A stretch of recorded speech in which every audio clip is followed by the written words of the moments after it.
네, 지금 이 설명 자료를 보면 재판부에서 판단한 구속기간 만료 날짜는 1월 26일 오전 9시 7분이라고 판단을 했고요.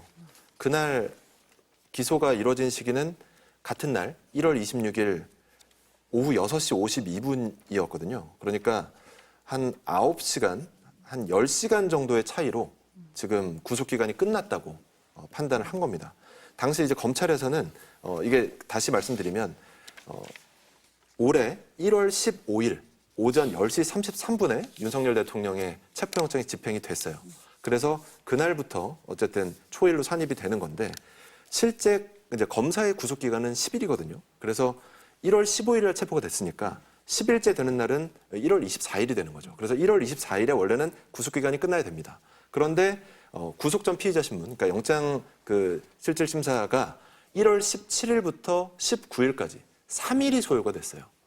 그런데 시간상으로는 그러니까 17, 18, 19 이렇게 3일이 소요가 됐으니까 검찰에서는 원래 1월 24일에 끝나야 되는 날짜인데 3일이 연장이 돼서 1월 27일에 구속기간이 끝난다고 봤던 것이고 그게 지금까지 검찰이 관행적으로 해왔던 그런 구속기간 계산 방식이었고 그동안 문제가 안 됐다고 구속 취소를 다투는 그 신문에서도 얘기를 했었어요. 그런데 법원의 판단은 윤 대통령 측의 그 주장을 받아들여서 날짜로 계산할 게 아니라 1월 17일부터 1월 19일까지 3일이 소요되긴 했지만 이건 날로 계산할 게 아니라 실제 몇 시간이 소요된 날을 따져야 된다. 그렇게 치면 3일이면 72시간이잖아요. 이 72시간을 다 뺄 게 아니라 정말로 몇 시간이 소요됐냐? 시간으로 따지면 33시간 13분.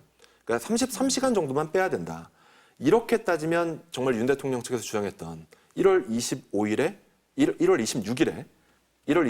오전에 구속기간이 끝난 게 돼버리는 겁니다. 근데 끝난 날 오후 7시 정도에 검찰이 기소를 했으니 재판부는 이건 구속기간이 끝났는데 기소가 들어왔네.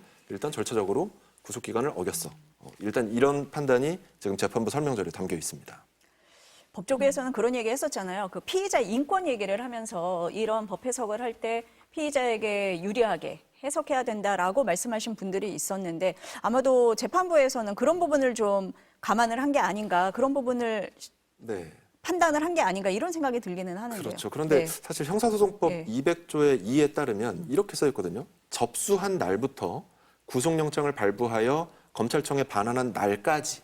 그러니까 날로 계산을 날부터 했군요. 날까지. 네. 그래서 이제 법조계에 계신 분들은 이 구속영장 이 구속 전 피의자 신문 이 소요 기간은 날부터 날까지라고 되어 있지 않느냐. 그러니까 이거는 시간이 아니라 날로 계산하는 게 맞다. 그게 지금까지의 법조계 아무튼 일반적인 인식이었는데 네. 어쨌든 지금 이렇게 시간으로 따지게 되니까 33시간 그러면 이틀이 채 안 되는 거죠. 그러니까 하루는 24시간이니까 그렇죠. 이틀이 48시간이니까 33시간이면 이틀을 채 연장하지 못하게 되는 겁니다. 그러니까 1월 24일 자정에 끝나야 되는 것이 33시간, 30몇 시간밖에 연장이 안 되니까 1월 26일 오전에 끝나게 된 거고 결국 구속기간이 끝난 상태에서 기소가 됐다.